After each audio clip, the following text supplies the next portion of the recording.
नमस्कार दोस्तों, आज हम बात करने जा रहे हैं धान में पहली खाद के बारे में। किसान भाइयों, अगर आपने धान की रोपाई कर रखी है तो हमें धान की रोपाई के कितने दिन बाद खाद देनी चाहिए या पहले खाद देनी चाहिए। तो किसान भाइयों, अगर आपने पहले खाद दे दी है या नहीं दी है और रोपाई कर दी है तो रोपाई के हम कितने दिन बाद तक धान में खाद दे देना चाहिए। तो किसान भाइयों, जब हम खेत में धान की रोपाई करते हैं तो पौधे हमारे, जब हम पौधों को रोपाई कर देते हैं तो 2 से 3 दिन पौधे हमारे खेत में यूं ही कोमे टाइप में चले आते हैं और शांत डले रहते हैं, जो कि 2 से तीसरे दिन बाद वो स्टार्ट होते हैं अपनी नई शाखाओं को निकालना और भूमि में अपनी पकड़ बनाना। 3 से 4 से 5 दिन में किसान भाइयों, जो हमारे पौधे रहते हैं, नई नई जड़ें निकाल कर मृदा में अपना आकार फैलाना स्टार्ट कर देते हैं और फिर वो अपनी एक डिमांड रखते हैं। जब वो अपनी नई जड़ों का विकास करते हैं, जड़ों को निकालते हैं, फिर वो अपनी भोजन के लिए भूमि से डिमांड करते हैं, पोषक तत्वों को ढूँढना, अपने खाने के लिए पोषक तत्वों की ज़रूरतें लेना और खाद की आवश्यकता उन्हें स्टार्ट हो जाती है। तो हमें किसान भाइयों, रोपाई के 7 से 8 दिन में खाद को दे देना चाहिए। कुछ किसान भाई 15 से 20 दिन बाद भी देते हैं, जो कि आगे जाके किसान भाइयों, जब हमारी जड़ों का विकास होने लगता है, उसे भोजन की आवश्यकता रहती है, तब उस समय अगर उसे नहीं मिल पाता है तो उसकी जड़ों का विकास रुक जाता है और वह आगे जाके उत्पादन में भी प्रभाव डालता है। तो हमें 7 रोपाई के 7 से 10 दिन के अंदर पहली खाद दे देना चाहिए, जिससे किसान भाइयों, जड़ों का तीव्रता से विकास हो, हमारे कल्लों का विकास हो, पौधा अपना स्वस्थ रहे, किसान भाइयों अपनी ग्रोथ अच्छे से कर सके, वेजिटेटिव ग्रोथ उसकी अच्छी हो। और किसान भाइयों, इसमें हम जो खाद देने जा रहे हैं, यानी कि पहली खाद हम जो देने जा रहे हैं वो कौन सी है। तो पहली खाद में किसान भाइयों हम लेते हैं यूरिया, जो कि नाइट्रोजन का बहुत ही महत्वपूर्ण कार्य है। तो किसान भाइयों, हम सबसे पहले लेते हैं यूरिया। अब हम 1 एकड़ की डोज बताने जा रहे हैं, जिसमें आप किसान भाइयों 30 से 35 केजी यूरिया ले लें। 30 से 35 केजी यूरिया के साथ साथ किसान भाइयों, आप इसमें 2 से 3 खाद और ऐड कर दें, जिससे किसान भाइयों आप देखेंगे आपका खेत लहलहाता दिखेगा। आपके खेत में धान की ग्रोथ, कल्लों का ग्रोथ, फुटाव, जड़ों का विकास होगा और अन्य खेतों की अपेक्षा आपके खेत में धान का विकास, ग्रोथ, जो कि पड़ोसी पड़ोसी भी आपकी धान को देखने आएगा और देखिएगा कि यार आपने क्या डाला है इसमें। तो किसान भाइयों, हम यूरिया के साथ साथ किसान भाइयों, इसमें आप डाल दीजिए जिंक सल्फेट। जिंक सल्फेट किसान भाइयों, जिंक सल्फेट के साथ साथ आप इसमें डीएपी डाल दीजिए। अगर आपने डीएपी को, पोटाश को पहले डाला है, मल्चिंग में डाला है तो छोड़ दीजिए। अगर नहीं डाला है तो इस समय आप इसमें ले लीजिए डीएपी और ले लीजिए पोटाश। पोटाश ले लीजिए, जिंक सल्फेट ले लीजिए। किसान भाइयों, आपको इन 3-4 चीज़ों के साथ-साथ किसान भाइयों, आप इसमें एक दानेदार कोई कीटनाशक ले लें। कोई एक कीटनाशक ले लें। भले ही आपकी धान में कीट ना लगे हों, फिर भी आप इसे डाल दें, जिससे कि हमारी जड़ों में और फसल में किसी भी प्रकार का कीट रोग ना लग सके और ग्रोथ में किसी भी प्रकार का कोई प्रभाव ना हो।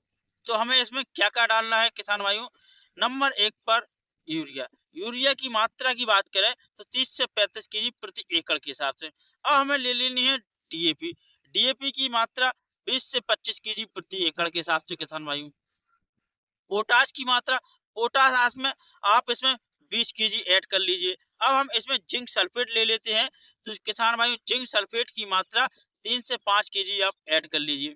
इसके साथ-साथ किसान भाइयों, आप इसमें एक कीटनाशक कोई भी डाल दीजिए दानेदार मिला करके। और किसान भाइयों, अगर आप चाहें तो एक कोई भी एक ऑर्गेनिक फर्टिलाइज़र, यानी कि जैविक फर्टिलाइज़र आप कोई भी एक ले लें, जैसे सगार का भी आता है, बायोवीटा भी आता है, कोई भी आप इनको ले लें। इनको लेकर किसान भाइयों, सगारका की जो मात्रा है वह 5 से 10 केजी और बायोवीटा की मात्रा 3 से 5 केजी।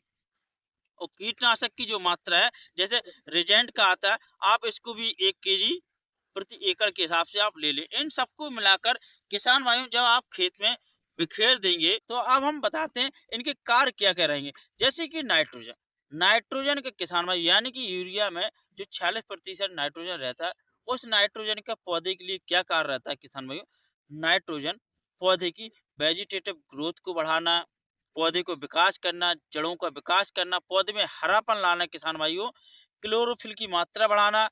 जो क्लोरोफिल बनता है किसान भाइयों, क्लोरोफिल से ही पौधे में हरापन आता है और क्लोरोफिल बनने के लिए नाइट्रोजन की आवश्यकता रहती है। और इससे किसान भाइयों प्रकाश संश्लेषण तीव्रता से होना, अच्छे से होना, जिससे पौधे का विकास अच्छा होना और रोगों का अटैक कम आना। अब किसान भाइयों हम बात करते हैं, जो हमने फास्फोरस डाला है यानी कि डीएपी दी है, डीएपी में जो फास्फोरस है किसान भाई, फास्फोरस क्या है?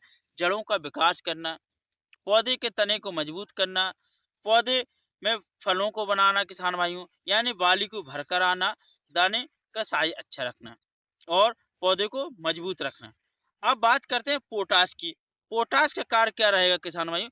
पोटाश का कार्य तने को मजबूत करना रहेगा किसान भाइयों, पौधे को रोग प्रतिरोधकता प्रदान करना, यानी कि रोगों से लड़ने की शक्ति को प्रदान करना किसान भाइयों।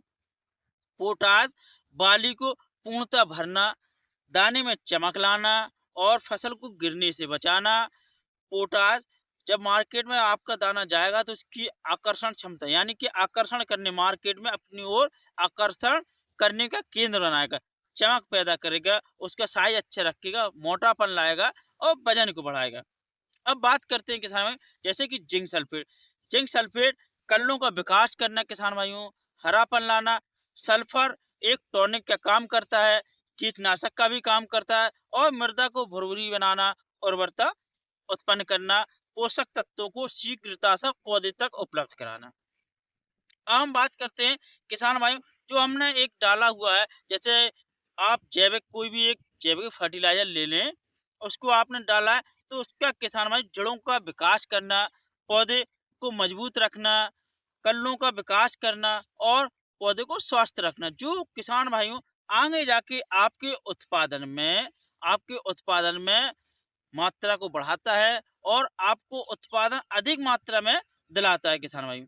तो किसान भाइयों, आप जो इसमें आपने 1 केजी कीटनाशक डाला है, तो वो पौधे में कीटों से अटैक होने से बचाता है, पौधे की जड़ों में जो कीट लगते हैं, उनसे बचाता है।